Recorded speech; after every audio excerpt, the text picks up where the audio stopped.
নমস্কাৰ দিতি মটৰছৰ আন এটা ভিডিঅ'লৈ আপোনাৰ সবক স্বাগতম জনালো আজি আমি আপোনাৰ লৈ আহিছো ফোৰ্ড ফ্ৰিস্টাইল এটো টপ মডেল হয় 2018 ৰ হয় কিলোমিটাৰ চলিছে 70 প্লাস আৰু আমি আস্কিং প্ৰাইস ৰাখিছো 3,95,000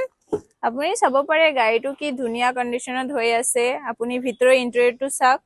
কি ধুনিয়া হৈ আছে আপুনি এয়াৰবেগ পাই যাব পাৱাৰ উইন্ডো আছে পাৱাৰ স্টিয়াৰিং আছে গাড়ীটো চাক আপুনি কি ধুনিয়া কন্ডিশন হৈ আছে বাম্পাৰ টু বাম্পাৰ অৰিজিনাল পেইন্টত আছে আপুনি আহক ডিলাৰত গাড়ীটো এবাৰ আপুনি আহি ফুললি ভেৰিফাই কৰি লওক টেষ্ট ড্ৰাইভ দি লওক প্ৰাইসটো আপোনাৰ নেগোশিয়েট হৈ যাব আপুনি আহক সাৰৰ লগত আপুনি অন টেবল বহি কথা পাতিলে প্ৰাইসটো কম হৈ যাব আৰু ৰিফাইনেন্সও হৈ যাব আপুনি আহক ডিলাৰত আৰু এটো আপোনাৰ 25% 30% ডাউন পেমেন্ট দিলে ওলাই যাব আপুনি ওপৰত দিয়া নম্বৰটোত কন্টাক্ট কৰক আপুনি ফুল ডিটেইলস পাই যাব গাড়ীটোৰ আমি আপোনাক লোকেশন শেয়াৰ কৰি দিম আপুনি এবাৰ ডিলাৰত আহক ভিজিট কৰক আৰু আমাৰ চেনেলটোক আপুনি সাবস্ক্ৰাইব কৰক লাইক কৰক শেয়াৰ কৰক নতুন নতুন ভিডিঅ' পাই থকাৰ বাবে ধন্যবাদ